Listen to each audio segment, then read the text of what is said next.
Okay,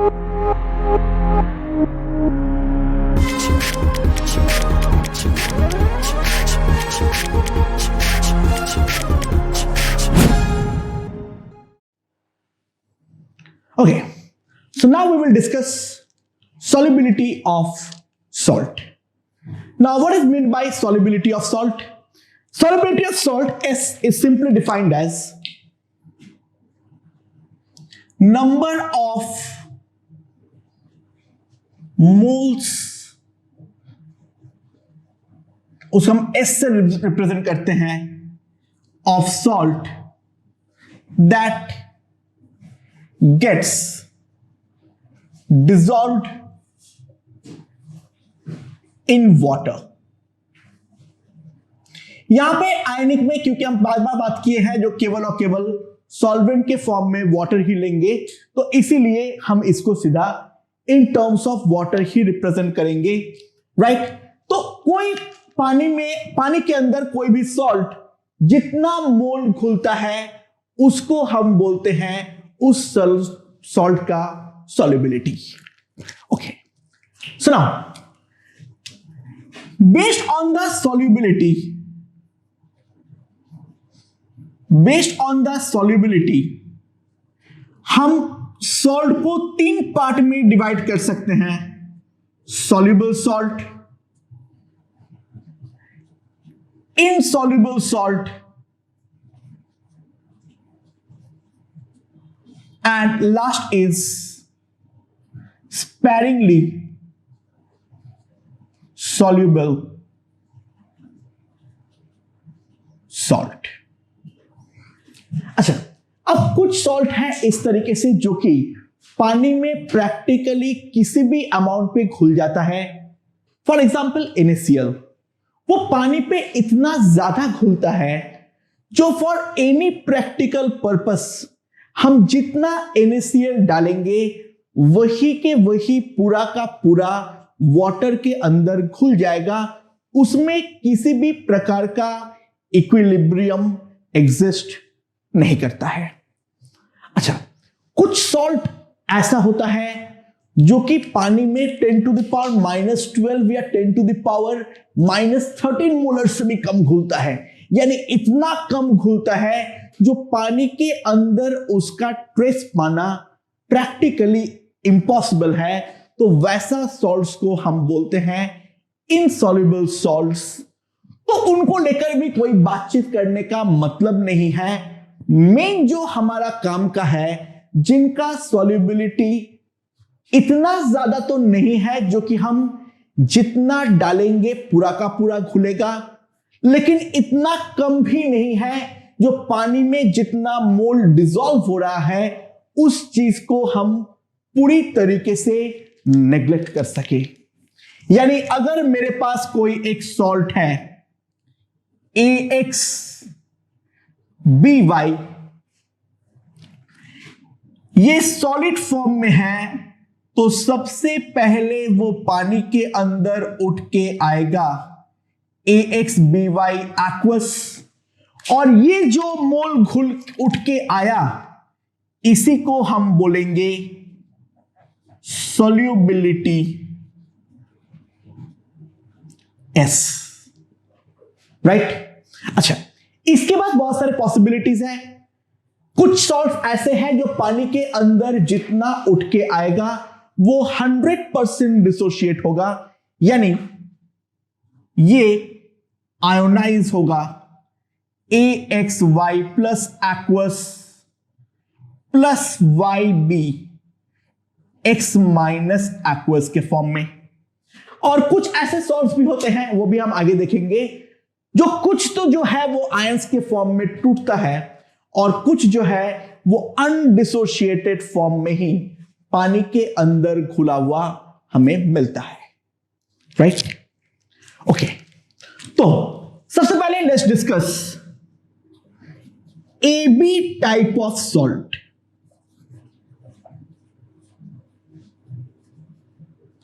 इस पूरे process के दौरान सिंपल सी बात है, जो हमारा सॉल्ट है इस पे हम 100% डिसोशिएटेड फॉर्म में मानेंगे इन एक्वस,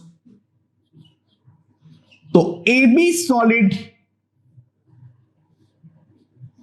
ब्रेक होता है as A plus aqueous and B minus aqueous. यहां पर जो सॉल्युबिलिटी है वो मान लेता हूं S, तो ये भी S मोल बनेगा और ये भी S मोल बनेगा। ऑब्वियस सी बात है, अगर मैं 100% डिसोसिएशन माना हूं तो जितना मोल इसका सॉल्युबिलिटी होगा उतना ही मोल A प्लस बनेगा और उतना ही मोल B माइनस बनेगा। अब हम लोग अगर इसका इक्विलिब्रियम डिफाइन करें, K क्या आएगा? Concentration of A plus into concentration of B minus, और क्योंकि ये सॉल्युबिलिटी के साथ रिलेशन रखता है इक्विलिब्रियम, तो इसको हम बोलते हैं KSP, और that is simply called as solubility product. इसको हम सिंपली बोल देंगे सॉल्युबिलिटी प्रोडक्ट। A प्लस यहां पर कितना है? S, B माइनस कितना है? S, तो this is equals to S square. अब लोगों ने अलग अलग वैल्यूज ऑफ KSP टैबुलेट कर रखा है, तो मेरे पास क्या आएगा? S square equals to KSP, यानी S क्या आ जाएगा मेरे पास? Under root of KSP, right. तो ये है मेरे पास AB टाइप ऑफ सॉल्ट। दूसरा, अगर मेरे पास हो AB2 या A2B टाइप ऑफ सॉल्ट, दोनों में से कोई भी एक हो, उससे कोई फर्क नहीं पड़ता है। तो मान लेता हूं मेरे पास है AB2 type, it doesn't matter. तो AB2 solid will give A2 plus aqueous plus 2 times B minus aqueous। तो अगर इसका सॉल्युबिलिटी S है तो इसका जो नंबर ऑफ मोल्स है वो S हो जाएगा, और इसका जो नंबर ऑफ मोल्स है वो कितना हो जाएगा? 2S। तो मेरे पास KSP क्या आएगा? Concentration of A2 plus into concentration of B minus का whole square, and that will be equals to S into 2S का whole square, that will be equals to 4S cube. ठीक है, तो ये हो गया मेरे पास AB2 एंड A2B टाइप। तो KSP कितना आ जाएगा? 4S cube. S निकालने बोलेगा, वो भी हम निकाल देंगे, राइट। अच्छा, सिमिलरली अगर मेरे पास हो A3B सॉलिड, तो इन दैट केस क्या होगा? A3B जो होगा that will be equals to, हमारे पास आ जाएगा 3A plus aqueous plus B 3 minus aqueous, right. तो अगर मैं सॉल्युबिलिटी को मान लेता हूं S, तो इन दैट केस क्या होने वाला है? इसका कंसेंट्रेशन आएगा 3S, इसका आएगा S, तो KSP कितना आने वाला है? कंसेंट्रेशन ऑफ A प्लस का whole cube into concentration of B3 minus, तो मेरे पास क्या आ जाएगा? This will be equals to 3S का क्यूब इंटू S, यानी KSP मेरे पास आ जाएगा 27S to the power 4।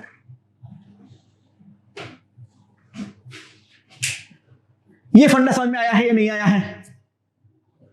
I hope this point is understood. तो इन जनरल अगर हम लिख लें, तो in general what can you से? अगर मेरे पास सॉल्ट है AX BY solid, XAY plus aqueous plus YBX minus aqueous, अगर सॉल्युबिलिटी को मैं S मानता हूं तो इसका मोल्स आ जाएगा XS, इसका मोल्स आ जाएगा YS, तो मेरे पास आ जाएगा KSP equals to XS whole to the power X YS whole to the power Y, यानी मेरे पास KSP कितना आ जाएगा? This is X to the power X Y to the power Y into X to the power X plus Y. Now that's a general theory regarding the solubility of salt and solubility product. यहां पर एक चीज का बहुत ही ज्यादा important assumption है, वो ये है ना हमारा कैटायन ना हमारा एनायन, इन दोनों में कोई भी हाइड्रोलिसिस में एक पार्ट नहीं करता है. अगर कैटायन या एनायन का हाइड्रोलिसिस हो जाए तो ये सारे चीजें गड़बड़ हो जाएंगे और वहां पर प्रॉब्लम्स का कॉम्प्लिकेशन बहुत ही ज्यादा बढ़ जाने वाला है. Let's make that point very very clear. First, cation या एनायन का हाइड्रोलिसिस यहां पर इन्वॉल्व नहीं होने वाला है. ओके, चलो अब हम लोग देखते हैं दूसरी चीज.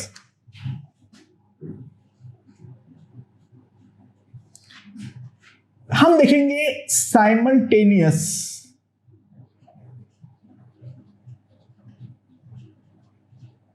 Solubility.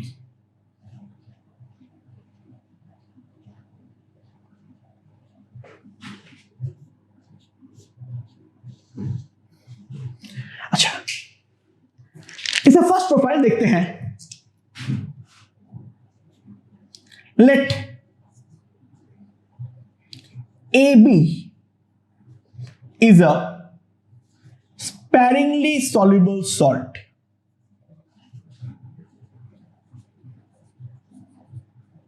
Let AB is a sparingly soluble salt. इसका KSP जो है वो है 10 to the power -10. तो calculate its solubility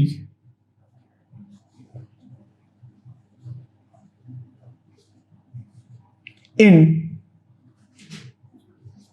pure water और दूसरा 0.1 molar NaB. NaB is obviously assumed to be ionic. Sodium का हर सॉल्ट लगभग हमारा आयोनिक ही होता है, तो 0.1 मोलर NaB जो है वो हमारा. सबसे पहले हम प्योर वाटर के पार्ट में देखते हैं. तो प्योर वाटर में क्या होगा? AB जो कि एक स्पेरिंगली सॉल्युबल सॉल्ट है, तो AB सॉलिड टूटेगा as A plus aqueous plus B minus aqueous.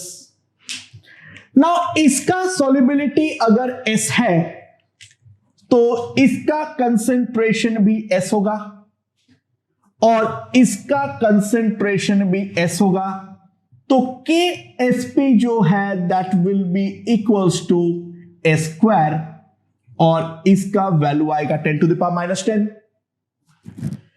So S मेरे पास क्या आ जाएगा? 10 to the power -5 molar. Okay, now S अगर 10 to the power -5 मोलर है तो हम क्या बोलेंगे? प्योर वाटर में जो सॉल्युबिलिटी है, तो solubility in pure water is equals to 10 to the power of -5 molar. अच्छा, अब दूसरा केस है जहां पर हम लोग ऑलरेडी NaB डाल रखे हैं। तो NaB जो है ये कंप्लीटली आयोनिक सॉल्ट है, तो ये 100% डिसोशिएट होके देने वाला है Na+ और B-। ये तो आयनिक कंपाउंड है, तो ये 100% डिसोशिएट होगा ही होगा। तो कंसंट्रेशन ऑफ B- जो मेरे पास आ जाएगा वो आएगा 0.1 मोलर।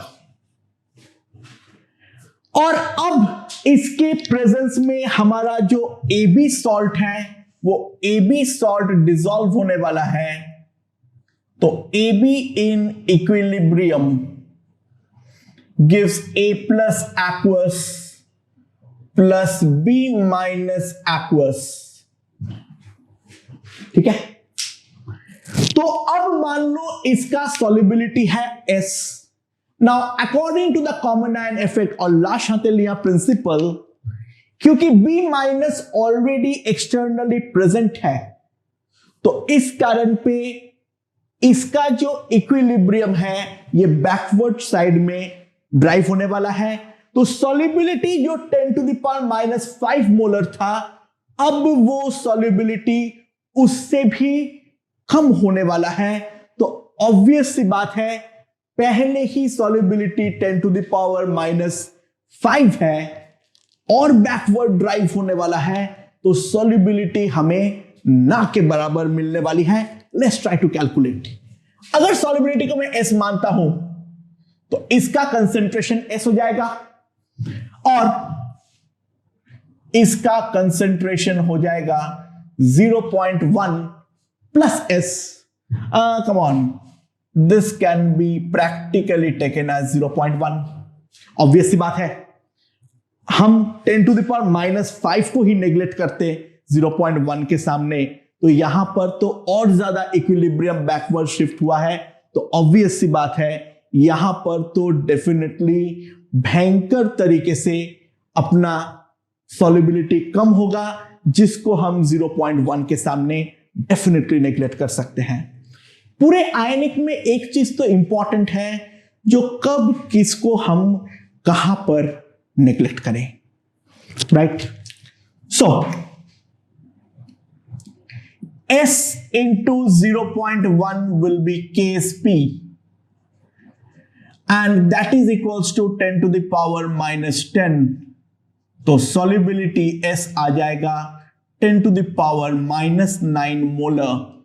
ऑब्वियस सी बात है, हम देख सकते हैं वो बहुत ही ज्यादा कम है। इक्विलिब्रियम भयंकर तरीके से बैकवर्ड शिफ्ट मारा है, सॉल्युबिलिटी 10,000 टाइम्स से हमारा कम हुआ है यहां पर। अच्छा, now let's consider the second question. हमारे पास दो सॉल्ट है, एक है AB जिसका Ksp है 10 to the power -10 और दूसरा है AC, इसका Ksp है 3 into 10 to the power -10। अब क्या है, both are simultaneously added in water। ये दोनों के दोनों जो है वो एक साथ पानी में डाल दिया गया है। तो एक साथ अगर मैं पानी में डालूंगा तो इन दैट केस हमारा क्या निकालना है, concentration of A+, concentration of B- and concentration of C- at equilibrium। Okay दोस्तों, तो कैसे निकालेंगे? चलिए दोनों के दोनों का इक्विलिब्रियम हम कंसीडर करें पहले। तो AB A+ plus B- aqueous and दूसरा AC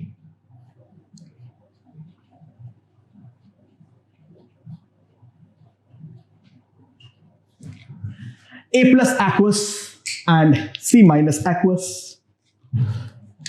तो यहां पर है S1, तो यहां पर भी होगा S1, यहां पर मान लेता हूं S2, यहां पर भी होगा S2, बट A प्लस दोनों जगह से आ रहा है, तो टोटल जो होगा ये हो जाएगा S1 प्लस S2,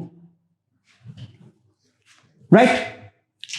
तो मेरे पास क्या आएगा, मैं क्या लिख सकता हूं, इस वाले का जो इक्विलिब्रियम कांस्टेंट है वो है KsP1, इस वाले का जो इक्विलिब्रियम कांस्टेंट है वो है KsP2। तो S1 into S1 plus S2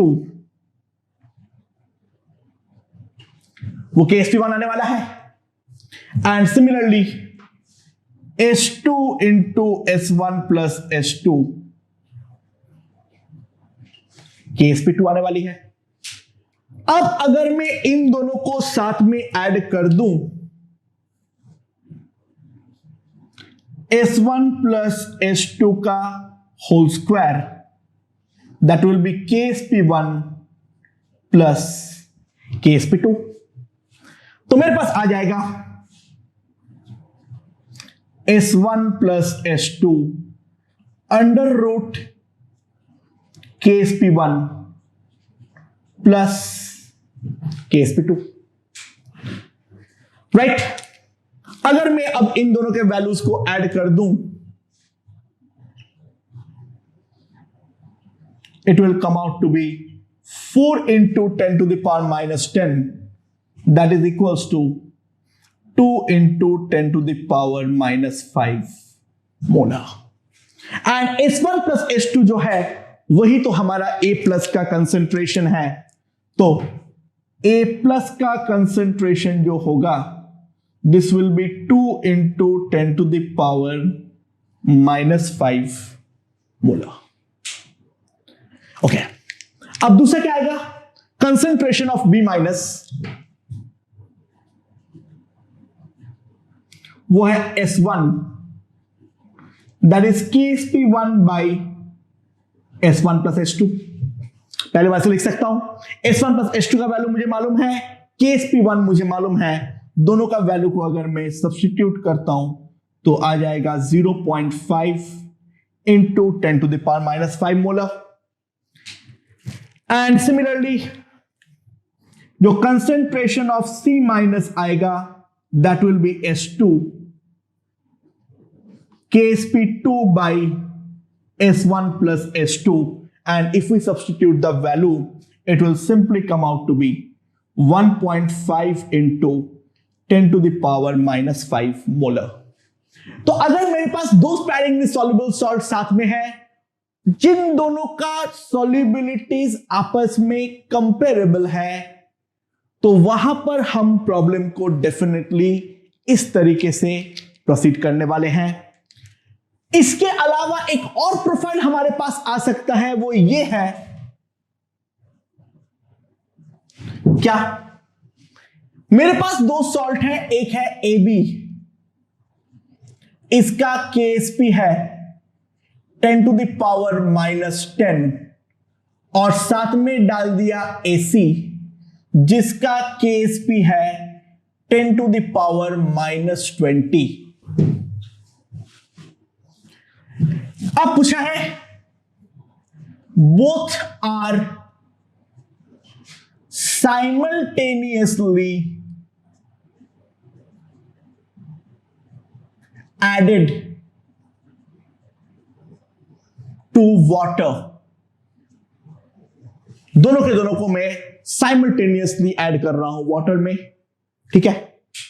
तो अब हमें निकालना है कैलकुलेट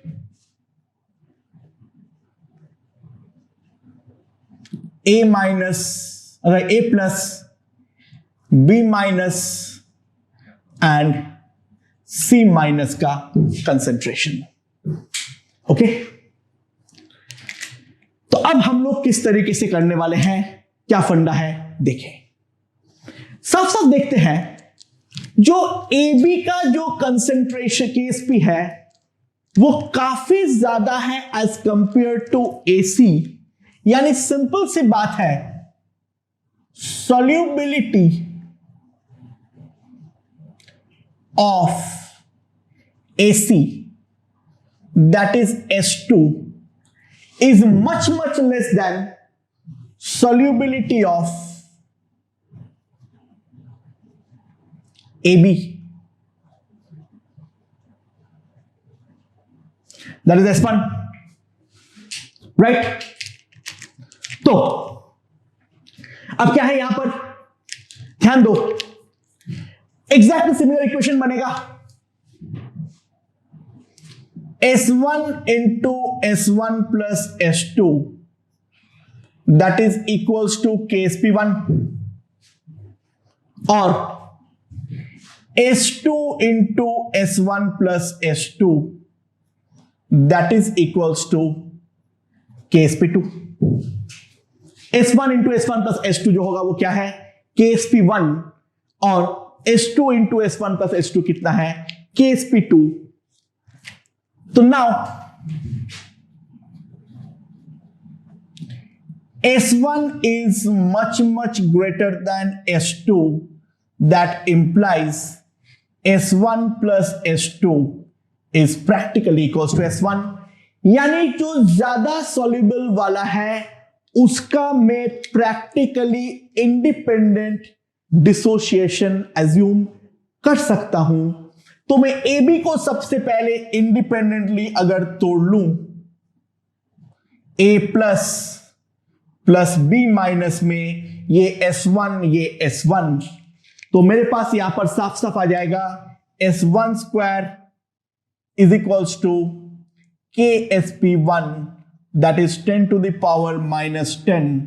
तो S1 मेरे पास आ जाएगा 10 to the power minus 5 molar.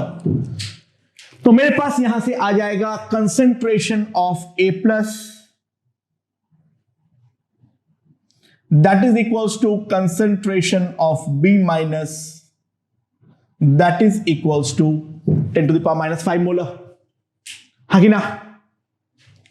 और अब इस A प्लस के सामने थोड़ा बहुत AC टूटेगा. AC का टूटना ऑब्वियसली सप्रेस्ड होगा due to common ion effect of A plus. तो पहले ही ना के बराबर टूट रहा था और अब ये और कम टूटेगा. देखते हैं कितना टूटेगा. AC will dissociate as A plus C minus, right. ये तो पहले से ही S1 था, इसको हम लगभग S1 बोल सकते हैं. तो क्या बोलेंगे, KSP2 मतलब क्या, 10 to the power minus 20 is equals to S1 into concentration of C minus. तो concentration of C minus मेरे पास आ जाएगा 10 to the power minus 15 molar. यानी देख सकते हैं जो दूसरा वाला सॉल्ट है वो केवल 10 to the power minus 15 molar ही खुलेगा. क्या हमने A प्लस को नेग्लेक्ट करके अच्छा काम किए थे? हाँ जरूर, इससे अच्छा काम हम कर ही नहीं सकते थे. तो ये पूरा का पूरा जो है that is the basic concept regarding the solubility of sparingly soluble salts with a condition इसका कैटायन या एनायन दोनों में से किसी का भी हाइड्रोलिसिस इन्वॉल्व नहीं होनी चाहिए. Right, I hope this point is perfectly understood. Okay, तो मान लेता हूं for example AB is a sparingly soluble salt.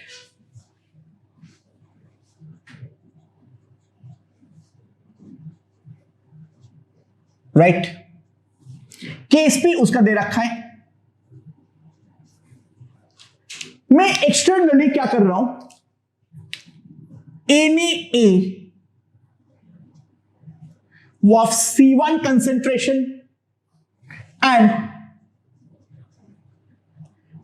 BCl of C2 concentration are added, will AB precipitate or not?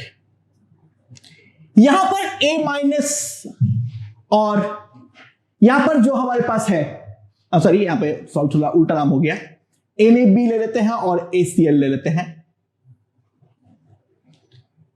यहां पर जो हमारे पास A प्लस है और जो B माइनस है वो हमारा सेम सोर्स से नहीं आ रहा है, ये हमारा डिफरेंट सोर्स से आ रहा है। तो अगर डिफरेंट सोर्स से आ रहा है तो Na तो कंप्लीटली NaB तो कंप्लीटली आयोनिक है, ये 100% डिसोशिएट करेगा as Na plus and B minus. तो मेरे पास कंसेंट्रेशन ऑफ B माइनस हो जाएगा C1। नाउ सिमिलरली ACl जो है वो भी 100% डिसोशिएट करेगा as A plus and Cl minus. तो कंसेंट्रेशन ऑफ A प्लस हमारे पास हो जाएगा C2, राइट। तो अब अगर हम डिस्कस करें, हम डिफाइन करते हैं ionic product, that is QSP, that will B A plus into B minus and that will be equals to C1 into C2। जो हमारा आयोनिक प्रोडक्ट होगा that will be equals to QSP और उसका value कितना होगा C1 into C2। तो if QSP is less than KSP, अगर हमारा QSP KSP से कम है, then in that case the solution is unsaturated. The solution is unsaturated, no precipitation will take place।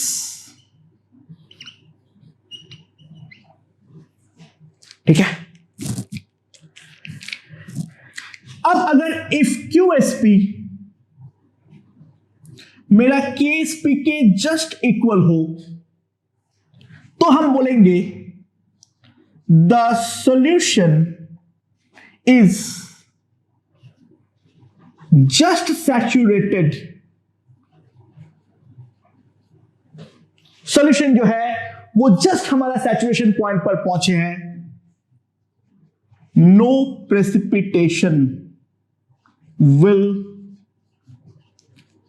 Take place. Last case, if QSP is greater than KSP हो, अगर QSP मेरा KSP से बड़ा है तो in that case the solution will be super saturated. तो super saturated solution रह तो नहीं सकता है, तो सिंपल सी बात यह है, precipitation will occur till QSP becomes equal to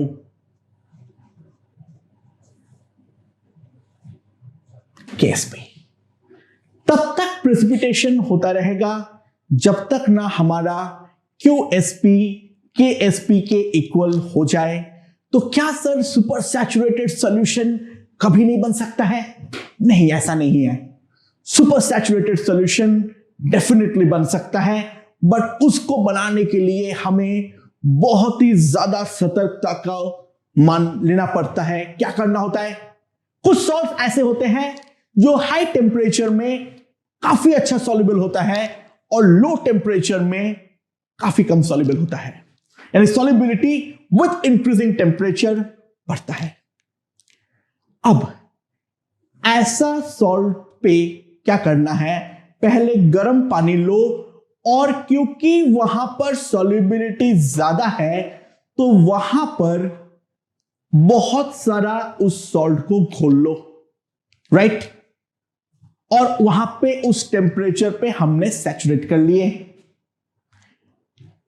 उसके बाद उस जो सॉल्यूशन है उसको एकदम स्मूथ कंटेनर पे बिना कोई डिस्टर्ब करे रखो और अचानक से उसका टेम्परेचर को कम कर दो। उसका टेम्परेचर को अगर हम अचानक से कम कर देते हैं तो चमत्कारी बात यह है, जो उस लोअर टेम्परेचर में भले ही उसका सॉल्युबिलिटी कम है लेकिन सॉल्ट प्रेसिपिटेट होना भूल जाता है। वो भूल जाता है जो उस पर्टिकुलर कम टेम्परेचर में it had a lower solubility, precipitation take place नहीं करता है। उस कंडीशन को हम बोलते हैं सुपर सैचुरेशन। तो सुपर सैचुरेटेड सॉल्यूशन बन तो सकता है, कंटेनर हमारा 100% एकदम परफेक्ट स्मूथ होना चाहिए और कोई भी प्रकार का डिस्टरबेंस नहीं होना चाहिए।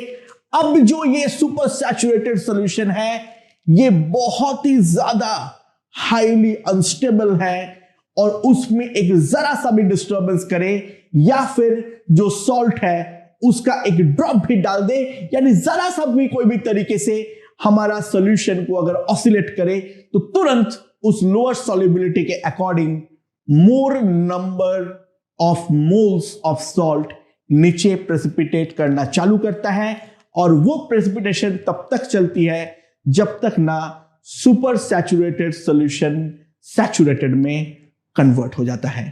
तो that is the basic concept regarding solubility. Okay okay, तो मान लेता हूं for example AB is a sparingly soluble salt.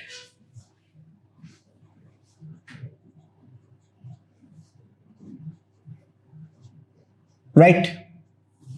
KSP उसका दे रखा है। मैं एक्सटर्नली क्या कर रहा हूं?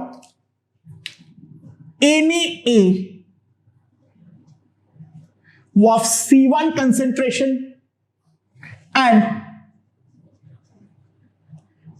BCl of C2 concentration are added. Will AB precipitate or not? यहां पर A माइनस और यहां पर जो हमारे पास है, सॉरी यहां पे सॉल्ट उल्टा नाम हो गया, NaB ले लेते हैं और ACl ले लेते हैं। यहां पर जो हमारे पास A प्लस है और जो B माइनस है वो हमारा सेम सोर्स से नहीं आ रहा है, ये हमारा डिफरेंट सोर्स से आ रहा है। तो अगर डिफरेंट सोर्स से आ रहा है तो Na तो कंप्लीटली NaB तो कंप्लीटली आयोनिक है, ये 100% डिसोशिएट करेगा as Na plus and B minus. तो मेरे पास कंसेंट्रेशन ऑफ B माइनस हो जाएगा C1। नाउ सिमिलरली ACl जो है वो भी 100% डिसोशिएट करेगा as A plus and Cl minus. तो कंसेंट्रेशन ऑफ A प्लस हमारे पास हो जाएगा C2, राइट? तो अब अगर हम डिस्कस करें, हम डिफाइन करते हैं ionic product, that is QSP, that will B A plus into B minus, and that will be equals to C1 into C2. जो हमारा आयोनिक प्रोडक्ट होगा that will be equals to QSP, और उसका value कितना होगा C1 into C2. तो if QSP is less than KSP, अगर हमारा QSP KSP से कम है, then in that case the solution is unsaturated. The solution is unsaturated, no precipitation will take place.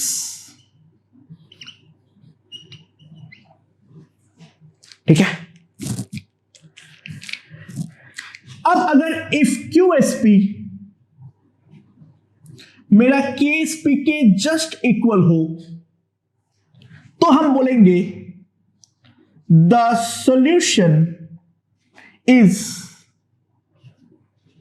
Just saturated. Solution जो है वो just हमारा saturation point पर पहुंचे हैं, no precipitation will take place. Last case, if QSP is greater than KSP हो, अगर QSP मेरा KSP से बड़ा है तो in that case the solution will be super saturated. तो सुपर सैचुरेटेड सॉल्यूशन रह तो नहीं सकता है, तो सिंपल सी बात यह है, precipitation will occur till QSP becomes equal to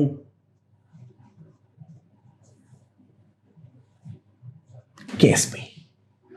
तब तक प्रेसिपिटेशन होता रहेगा जब तक ना हमारा QSP KSP के इक्वल हो जाए। तो क्या सर सुपर सैचुरेटेड सॉल्यूशन कभी नहीं बन सकता है? नहीं, ऐसा नहीं है। सुपर सैचुरेटेड सॉल्यूशन डेफिनेटली बन सकता है, बट उसको बनाने के लिए हमें बहुत ही ज्यादा सतर्कता का मान लेना पड़ता है। क्या करना होता है? कुछ सॉल्ट ऐसे होते हैं जो हाई टेम्परेचर में काफी अच्छा सॉल्युबल होता है और लो टेम्परेचर में काफी कम सॉल्युबल होता है, यानी सॉल्युबिलिटी विद इंक्रीजिंग टेम्परेचर बढ़ता है। अब ऐसा सॉल्ट पे क्या करना है? पहले गर्म पानी लो, और क्योंकि वहां पर सॉल्युबिलिटी ज्यादा है तो वहां पर बहुत सारा उस सॉल्ट को घोल लो, राइट? और वहां पे उस टेम्परेचर पे हमने सैचुरेट कर लिए। उसके बाद उस जो सॉल्यूशन है उसको एकदम स्मूथ कंटेनर पे बिना कोई डिस्टर्ब करे रखो, और अचानक से उसका टेम्परेचर को कम कर दो। उसका टेम्परेचर को अगर हम अचानक से कम कर देते हैं तो चमत्कारी बात यह है, जो उस लोअर टेम्परेचर में भले ही उसका सॉल्युबिलिटी कम है लेकिन सॉल्ट प्रेसिपिटेट होना भूल जाता है। वो भूल जाता है जो उस पर्टिकुलर कम टेम्परेचर में it had a lower solubility, precipitation take place नहीं करता है। उस कंडीशन को हम बोलते हैं सुपर सैचुरेशन। तो सुपर सैचुरेटेड सॉल्यूशन बन तो सकता है, कंटेनर हमारा 100% एकदम परफेक्ट स्मूथ होना चाहिए और कोई भी प्रकार का डिस्टरबेंस नहीं होना चाहिए। अब जो ये सुपर सैचुरेटेड सॉल्यूशन है ये बहुत ही ज्यादा हाईली अनस्टेबल है और उसमें एक जरा सा भी डिस्टरबेंस करे या फिर जो सॉल्ट है उसका एक ड्रॉप भी डाल दे, यानी जरा सा भी कोई भी तरीके से हमारा सॉल्यूशन को अगर ऑसिलेट करे तो तुरंत उस लोअर सॉल्युबिलिटी के according more number of moles of salt नीचे प्रेसिपिटेट करना चालू करता है और वो प्रेसिपिटेशन तब तक चलती है जब तक ना सुपर सैचुरेटेड सॉल्यूशन सैचुरेटेड में कन्वर्ट हो जाता है। तो that is the basic concept regarding solubility. Okay, in a solution वहां पे पहले already Br minus Cl minus carbonate and arsenate are present. Okay, सबका कंसेंट्रेशन जो है वो है 0.1 मोलर। Ag प्लस अब जो है उस पर ड्रॉप बाय ड्रॉप ऐड कर रहा हूं, तो सारे सॉल्ट्स का Ksp दिया हुआ है। तो ये बोला है which of the following salt will precipitate first, right? Okay, now basically reactions क्या क्या हो रहा है? Ag प्लस Br माइनस के साथ भी कंबाइन होना चाहेगा, AgBr बनाना चाहेगा। Ag प्लस Cl माइनस के साथ भी कंबाइन होकर AgCl बनाना चाहेगा। 2 times Ag plus plus carbonate देना चाहेगा Ag2CO3 and 3 times Ag plus plus arsenate हमें देना चाहेगा Ag3 AsO4। Now these are the plausible reactions, right?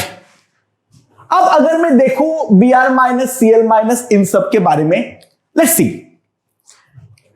भूल जाते हैं सब कुछ, पहले AgBr को पकड़ते हैं। तो लेट्स कंसिडर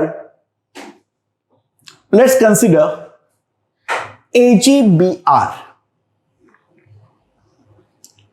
तो Ksp में क्या लिख सकता हूं? That is equals to 5 into 10 to the power of -13। क्या आएगा इस पे, इस वाले में क्या आएगा?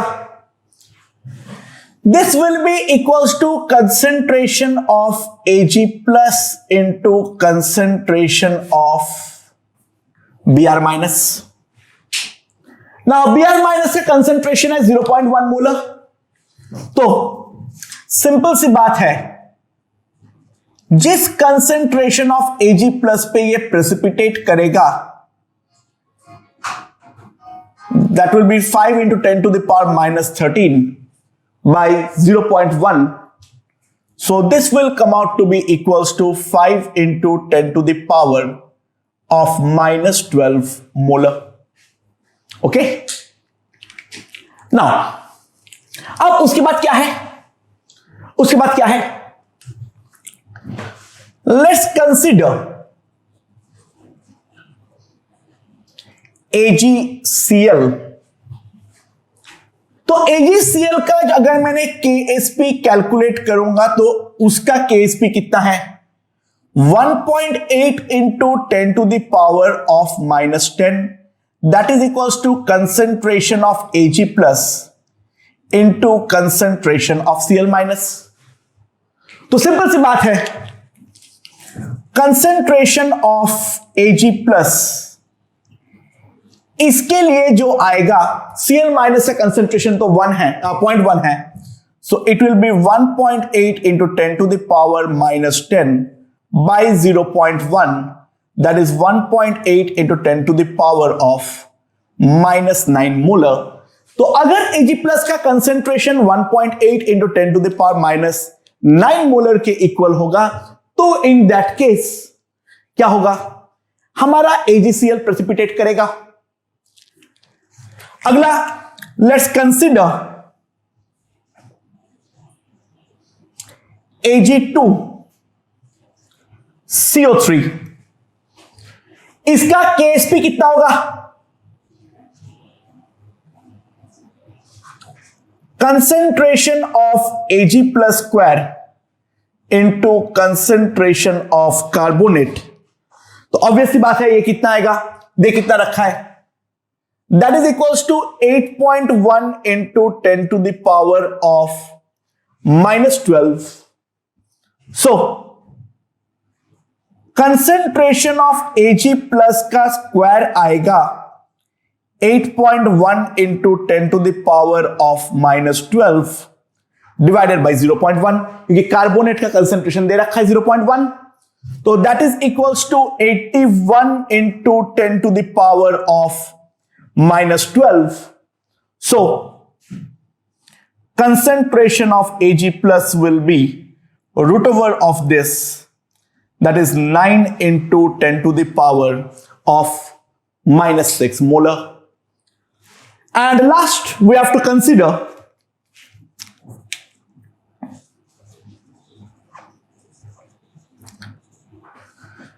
Ag3AsO4। ओके, तो इसका जो KSP होगा वो क्या होगा?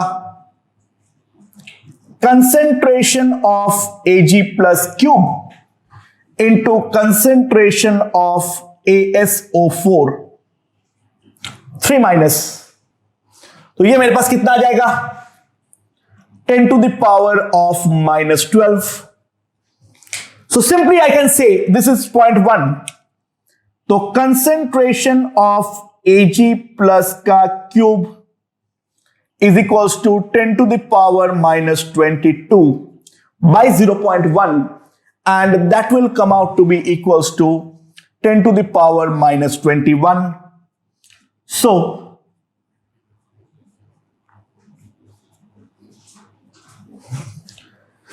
तो हमने निकाल लिए हैं Ag प्लस का डिफरेंट मिनिमम कंसेंट्रेशन जहां पर प्रेसिपिटेशन ऑफ रेस्पेक्टिव सॉल्ट्स चालू होंगे। So we can clearly see that 9 into 10 to the power of -6, that is greater than 10 to the power of -7, that is greater than 1.8 into 10 to the power of -9, and that is greater than 5 into 10 to the power of -12। तो अब अगर मैं इनके बारे में देखूं, जिसमें Ag plus का कंसेंट्रेशन का रिक्वायरमेंट सबसे कम होगा वो पहले प्रेसिपिटेट करेगा। तो ध्यान देना, this is corresponding to AgBr, this is corresponding to AgCl, this is corresponding to AgAsO4, Ag3, and this is corresponding to Ag2CO3. So Ag2CO3 में Ag प्लस का रिक्वायरमेंट मैक्सिमाइज्ड है, तो Ag2CO3 का प्रेसिपिटेशन सबसे ज्यादा मुश्किल है, और AgBr में हमारा जो कंसेंट्रेशन का रिक्वायरमेंट है वो मिनिमाइज्ड है, तो AgBr का प्रेसिपिटेशन सबसे आसान है। तो ऑर्डर ऑफ प्रेसिपिटेशन क्या आएगा? सबसे पहले आएगा AgBr, that will followed by AgCl, that will be followed by Ag3AsO4, and that will be followed by Ag2CO3. I hope this point is perfectly understood. Okay? ये बोला है एक आयोनिक सॉल्ट है AB, वो 80% डिसोशिएटेड इन वाटर है, तो we have to find the solubility of AB in water, right? अगर Ksp जो है वो दे रखा है हमें 6.4 इंटू 10 टू द पावर -11, ये काफी आसान क्वेश्चन है, बट यहां पर हमें एक चीज पे मेन ध्यान रखना पड़ेगा, वो ये है, ध्यान देना,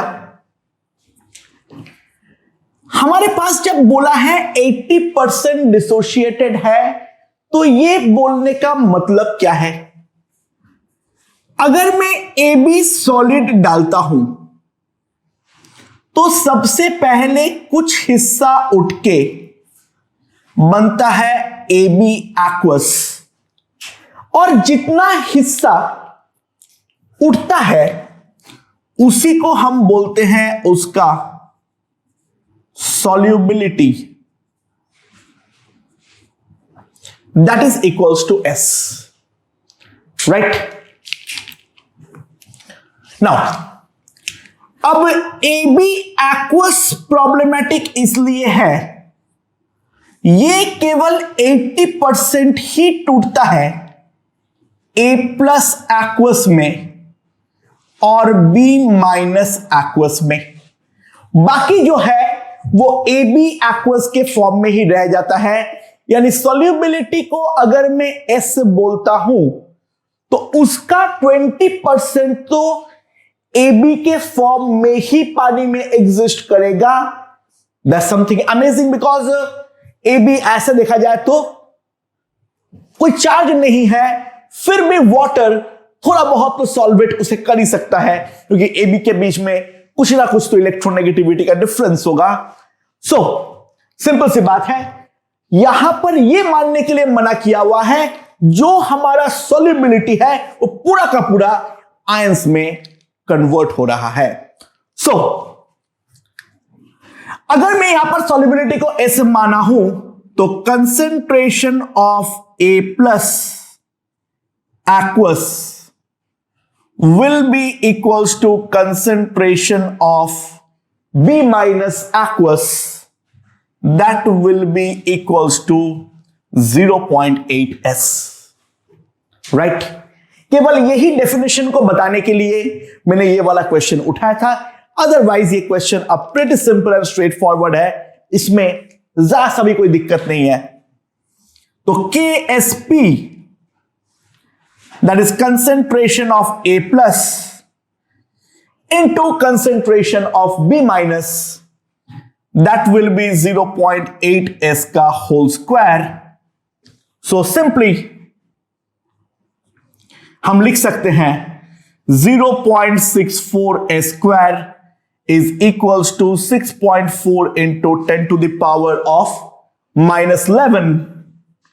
So S square equals to 10 to the power of -10, तो S equals to आ जाएगा मेरे पास 10 to the power of -5 molar, यानी सॉल्युबिलिटी यहां पे हमारे पास सिंपली आ जाएगा 10 to the power of -5। Okay okay, so it's an interesting question, ठीक है। KSP of FeOH whole thrice दे रखा है, calculates is solubility in pure water. पहले नजर पे देख के लगता है क्या है इस क्वेश्चन में, ठीक है, कर लेते हैं, come on. FeOH whole thrice in equilibrium breaks as Fe3 plus 3 times OH minus, right? तो सॉल्युबिलिटी को मान लेता हूं S, तो ये S है तो डेफिनेटली ये 3S है, राइट? सो S इंटू 3S का whole cube is equals to KSP, and that is equals to 27 into 10 to the power of -36. So 27 s to the power 4 is 27 into 10 to the power -36. So S will come out to be equals to 10 to the power of -9 molar, right? Apparently a pretty simple and straightforward question.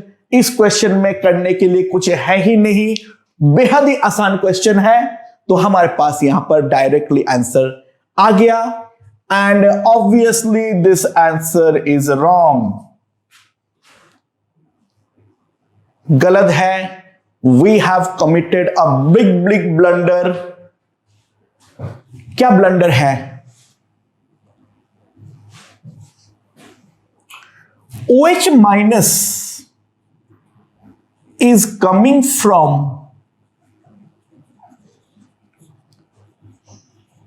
water also, और क्योंकि कहीं पर भी कोई भी hydrolysis involve नहीं है तो concentration of OH minus from water कितना आना चाहिए? 10 to the power of -7 molar. तो वाटर जहां पे 10 to the power -7 मोलर का दे रहा है और ये खुद दे रहा है 10 to the power -9 के ऑर्डर में, तो वाटर का OH माइनस में नेग्लेक्ट थोड़ी ना कर सकता हूं. तो ऑब्वियस सी बात है OH minus from water can not be neglected. In fact उल्टा नेग्लेक्ट में कर सकता हूं. ये देता है 10 to the power -9 के ऑर्डर में ऑलरेडी वाटर का OH माइनस, उसको और बैकवर्ड ड्राइव करेगा. तो अगर और बैकवर्ड ड्राइव करेगा तो और सॉल्युबिलिटी कम होगी. तो 10 to the power -9 के ऑर्डर से भी अगर कम हो रही है तो सिंपल सी बात है वाटर का OH माइनस के सामने FeOH होल थ्राइस का जो OH माइनस है उसे हम नजरअंदाज करने वाले हैं. तो दोस्तों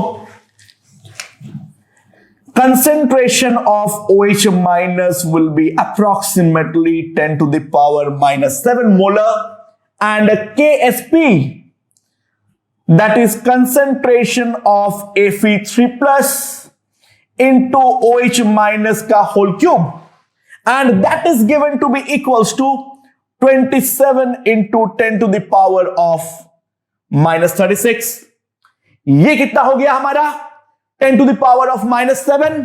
तो concentration of Fe3 plus and that is the solubility, जितना उठ के आएगा वही तो हमारे solubility होंगे, and that will be 27 into 10 to the power -36 by OH minus का whole cube, and this will come out to be 10 to the power -21. So it will come out to be 2.7 into 10 to the power -14 molar. So अगर कोई हमारा sparingly soluble salt है, उसमें से अगर H plus और OH minus हमारा उठ के आ रहा है तो ध्यान देना दोस्तों, किसी भी हालात पर वाटर का H प्लस या OH माइनस के बारे में भूल मत जाना. हाँ, अगर मान लो सॉल्युबिलिटी आता 10 to the power -6 मोलर के आसपास या उससे भी बड़ा आता तो हम वाटर को नेग्लेक्ट करें, वो बात बनता है.